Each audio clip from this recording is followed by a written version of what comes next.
Assalamualaikum warahmatullahi wabarakatuh. Kami dari kelompok 8 Manajemen Keuangan. Di sini kami akan mempresentasikan tugas kami. Saya Irfan Hamdi dengan NIM 17040309. Saya Deva Ayu Ramanda dengan NIM 17040350. Saya Dika Rusadi, NIM 17040301. Di sini saya akan mempresentasikan tugas saya terlebih dahulu. Analisis laporan keuangan perusahaan.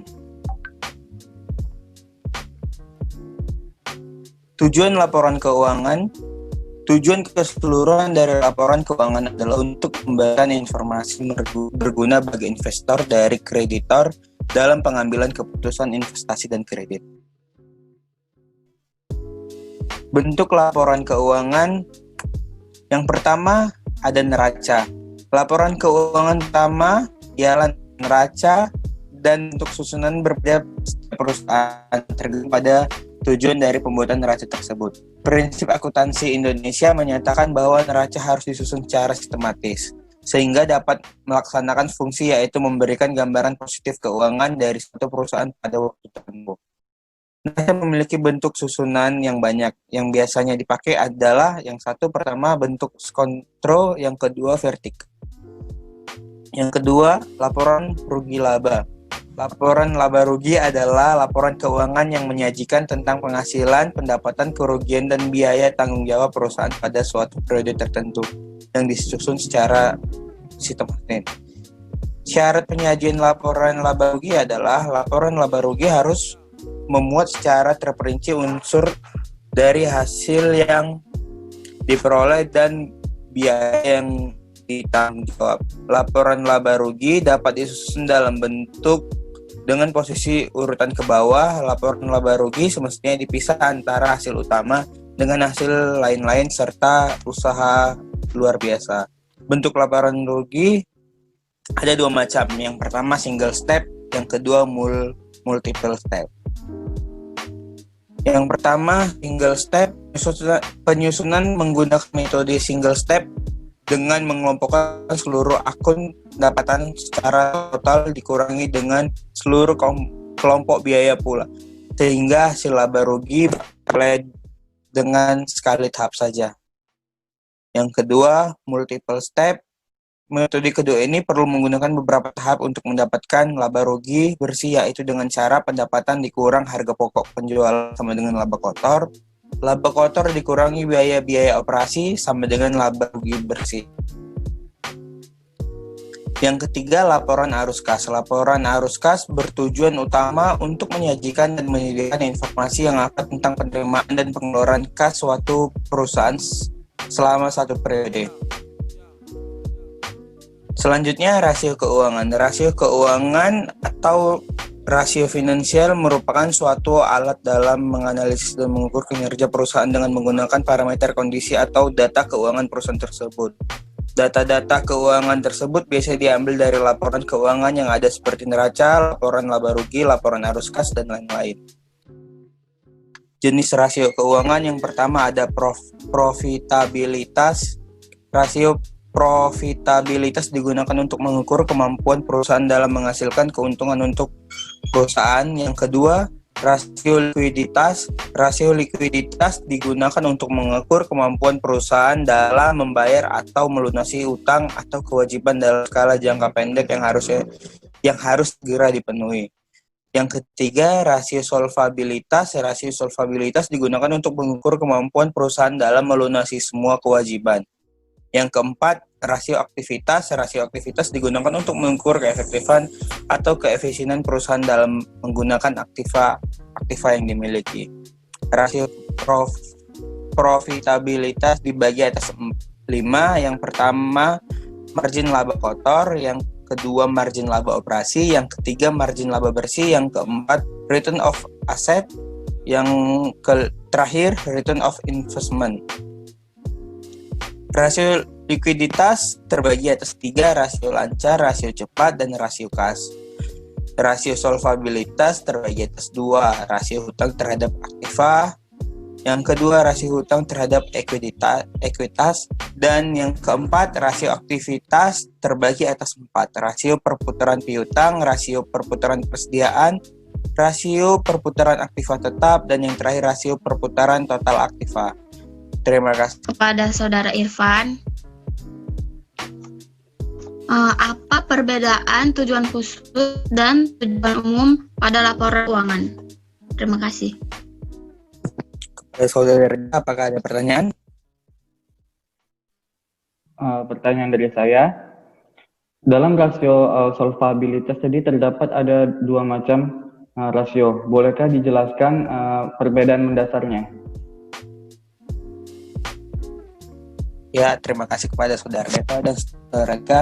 Di sini saya akan menjawab pertanyaan dari Saudara Deva. Perbedaan tujuan khusus dan tujuan umum ya. Tujuan khusus laporan keuangan adalah menyajikan posisi keuangan, hasil usaha, dan perubahan posisi keuangan lainnya secara wajib, serta sesuai dengan prinsip-prinsip akuntansi yang berlaku umum. Sedangkan tujuan umum laporan keuangan terbagi sebagai berikut. Yang pertama, memberikan informasi yang terpercaya. Yang kedua, memberikan informasi sumber kekayaan. Yang ketiga, memungkinkan untuk menaksir potensi perusahaan dalam menghasilkan laba. Yang keempat, memberikan informasi yang diperlukan lainnya tentang perubahan aset dan kewajiban. Yang terakhir, mengungkapkan informasi relevan lainnya yang dibutuhkan oleh para pemakai laporan. Saudari Deva, sudah jelas? Baik, terima kasih. Sudah jelas. Ini saya akan menjawab pertanyaan dari Saudara Dika.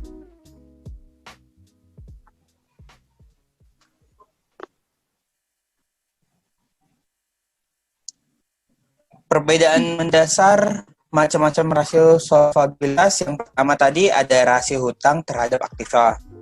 Itu digunakan untuk mengukur persentase besarnya dana yang berasal dari hutang, baik hutang jangka pendek maupun jangka panjang. Semakin rendah rasio ini artinya semakin baik keuangan perusahaan, sebab keamanan dananya semakin baik. Sedangkan yang kedua itu rasio hutang terhadap ekuitas, digunakan untuk mengukur hutang yang dimiliki dengan modal sendiri. Semakin kecil rasio ini maka akan makin baik untuk perusahaan. Sebaiknya besarnya hutang tidak melebihi modal perusahaan itu sendiri. Bagaimana Saudara Dika, sudah jelas? Oke, sudah jelas. Terima kasih Saudara Ivan. Sama-sama. Selanjutnya presentasi tugas oleh Saudari Deva Ayu Ramanda. Boleh di-share screen? Di sini saya akan menjelaskan tentang tugas manajemen keuangan. Yang pertama itu ada tujuan laporan keuangan. Laporan keuangan adalah catatan informasi keuangan suatu perusahaan pada suatu periode akuntansi yang dapat digunakan untuk menggambarkan kinerja perusahaan tersebut. Sedangkan tujuannya ialah memberikan informasi keuangan yang mencakup perbedaan unsur-unsur laporan keuangan yang ditujukan kepada pihak-pihak yang berkepentingan dalam menilai kinerja keuangan terhadap perusahaan di samping pihak manajemen perusahaan. Selanjutnya, bentuk laporan keuangan. Untuk laporan keuangan itu ada yang pertama neraca. Neraca adalah laporan yang sistematis tentang aktiva, kewajiban, dan ekuitas dari perusahaan pada suatu saat tertentu. Komponen neraca itu ada aktiva, kewajiban. Aktiva terdiri dari aktiva lancar dan aktiva tidak lancar. Kewajiban terdiri dari kewajiban lancar, kewajiban tidak lancar, dan ekuitas. Neraca ini adalah potret posisi keuangan perusahaan pada periode tertentu. Komponen aktiva. Aktiva lancar, current asset. Aktiva lancar adalah aktiva yang diharapkan dapat direalisasikan dalam waktu 1 tahun atau dalam siklus operasi normal perusahaan. Komponen aktiva lancar terdiri dari kas dan setara kas, investasi jangka pendek, wesel tagih, piutang usaha, piutang retensi, dan lain sebagainya. Komponen aktiva tidak lancar terdiri dari selanjutnya piutang pada pihak yang ada hubungan istimewa, aktivitas pajak tangguhan, investasi pada perusahaan asosiasi, dan seterusnya. Selanjutnya, komponen kewajiban terdiri dari pinjaman jangka pendek, hasil bayar, hutang usaha, hutang bruto kepada pemberi kerja, dan seterusnya. Selanjutnya, kewajiban tidak lancar. Komponen kewajiban tidak lancar terdiri dari hutang hubungan istimewa, kewajiban pajak tangguhan, kewajiban imbalan pasca kerja, uang muka proyek jangka panjang, dan seterusnya. Selanjutnya ada komponen ekuitas. Komponen ekuitas terdiri dari modal saham, tambahan modal di setor, selisih kurs karena penjabaran laporan keuangan atau transaksi saham, dan seterusnya. Selanjutnya, laporan laba rugi. Laporan laba rugi adalah laporan yang menyajikan kegiatan operasi yang dilakukan perusahaan untuk periode tertentu. Penggunaan laporan keuangan menggunakan informasi laporan laba rugi untuk mengevaluasi kinerja yang telah dicapai perusahaan dan memberikan gambaran tentang pencapaian arus kas di masa datang. Selanjutnya, komponen laba rugi. Komponen laba rugi dapat dilihat pada tabel berikut, yaitu ada pendapatan usaha, beban kontrak, laba rugi kotor, beban pemasaran, dan lain-lain. Selanjutnya ada laporan arus kas.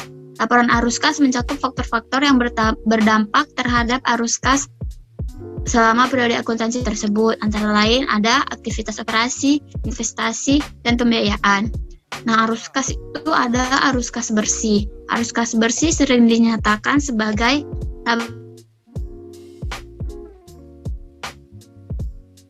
kas terbesar. Selanjutnya, ada berbagai jenis rasio keuangan. Rasio keuangan itu umumnya perhitungan sekumpulan rasio keuangan akan mengawali analisis laporan keuangan. Rasio keuangan dirancang untuk mengungkapkan kekuatan atau kelemahan relatif suatu perusahaan dibandingkan dengan perusahaan lain pada industri yang sama. Rasio keuangan juga menunjukkan posisi keuangan yang membaik atau memburuk selama periode tertentu. Selanjutnya, rasio likuiditas. Rasio likuiditas menunjukkan hubungan antara aktiva lancar perusahaan dan utang lancar. Ada dua jenis rasio likuiditas yang sering digunakan adalah rasio lancar, net working capital. Rumus yang digunakan dapat dilihat pada tabel. Selanjutnya, rasio solvabilitas. Rasio solvabilitas adalah rasio untuk mengetahui kemampuan perusahaan dalam membayar kewajiban jika perusahaan tersebut dilikuidasi. Rasio solvabilitas ada debt to asset ratio dan debt to equity ratio. Rumusnya dapat dilihat pada tabel. Rasio profitabilitas. Rasio profitabilitas menunjukkan pengaruh gabungan dari kebijakan likuiditas, manajemen aktiva, manajemen utang terhadap hasil operasi. Rasio ini mencakup net profit margin, NPM, return of asset, ROA, return on equity. Rumusnya dapat dilihat pada tabel. Selanjutnya ada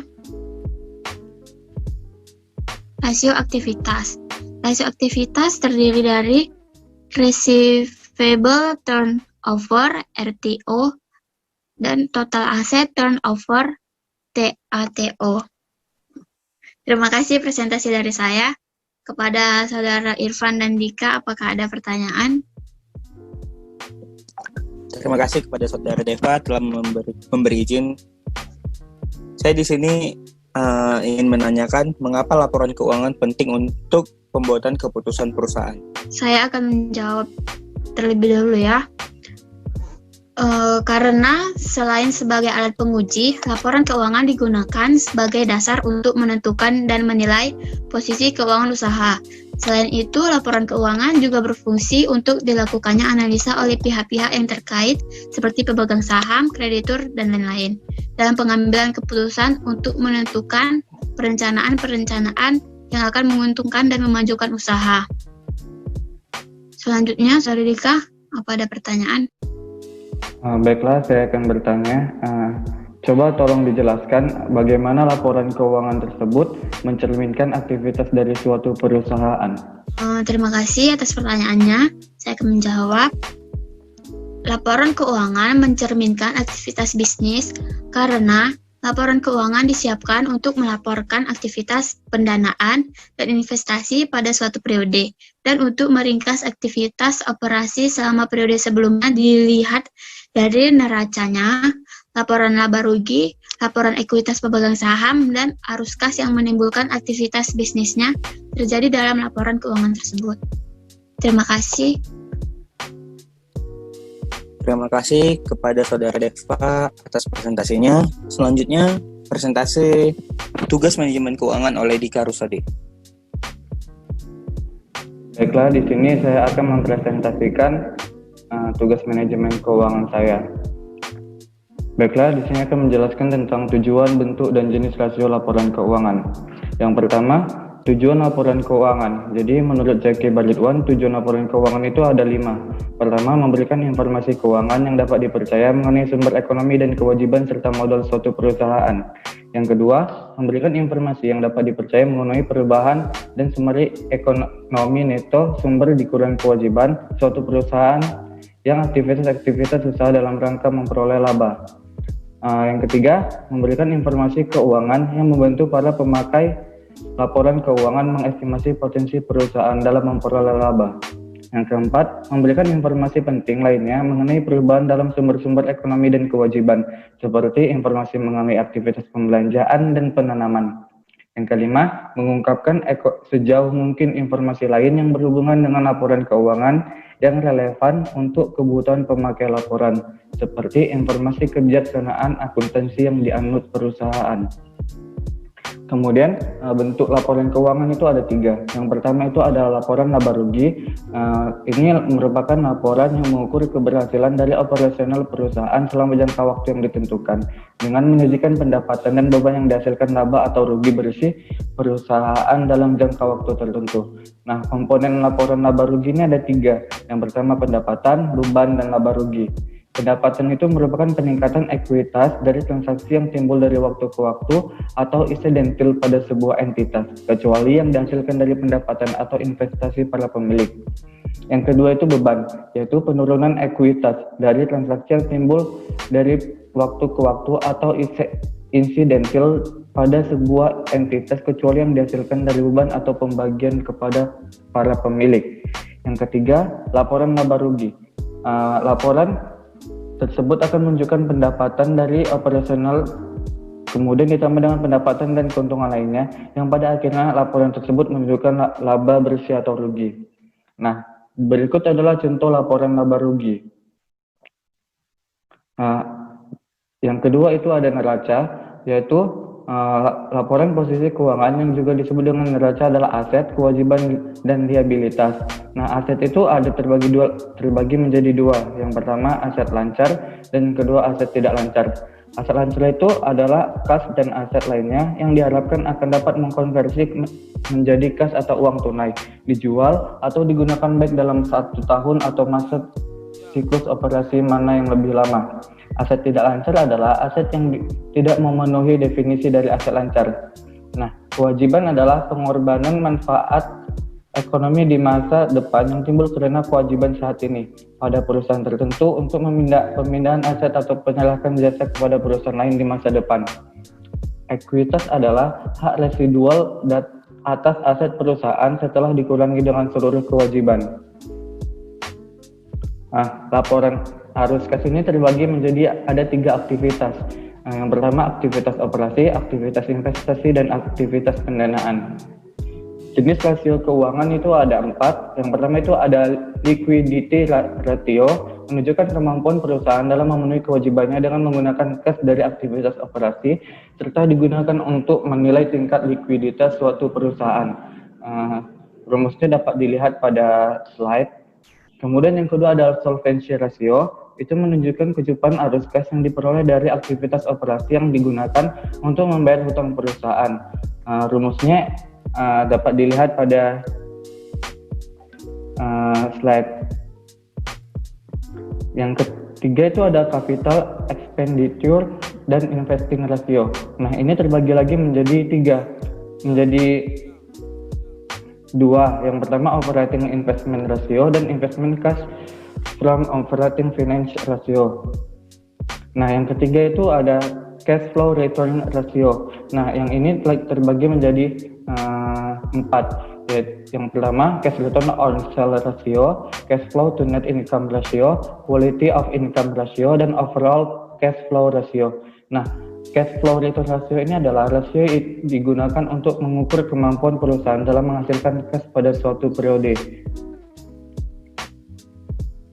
Oke, mungkin itu saja yang dapat saya jelaskan. Kepada saudara Irfan dan saudara Deva, jika ada pertanyaan saya persilahkan. Terima kasih kepada saudara Dika. Saya di sini ingin bertanya, dalam aktivitas operasi pada laporan uang kas, ada yang namanya arus kas masuk dan keluar. Untuk arus kas masuk, apakah hanya dilihat dari pendapatan keuntungan hasil penjualan, atau apakah ada tambahan lagi? Terima kasih kepada saudara.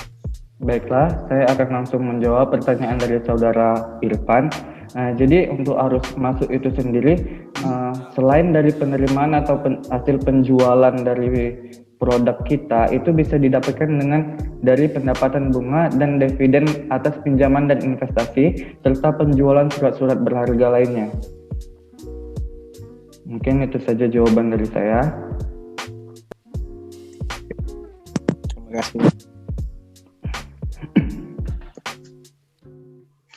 Saya ingin bertanya kepada saudara Dika. Coba tolong Anda jelaskan lagi aktivitas-aktivitas pendanaan apa saja pada laporan arus kas. Terima kasih. Baiklah, saya akan menjawab pertanyaannya. Aktivitas-aktivitas pendanaan itu bisa diperoleh dari pengembalian sumber daya dari atau kepada pemiliknya dan pemberian imbalan atas investasi mereka. Yang kedua itu bisa diperoleh dari sumber daya dari kreditor dan pembayaran kembali jumlah yang dipinjam atau pelunasan kewajiban. Mungkin itu saja yang bisa saya jawab untuk pertanyaan saudari Deva. Terima kasih. Jadi untuk tugas manajemen keuangan sekian dari kami. Lebih dan kurang kami mohon maaf. Wassalamualaikum warahmatullahi wabarakatuh. Find a better than this. I swear, girl, if you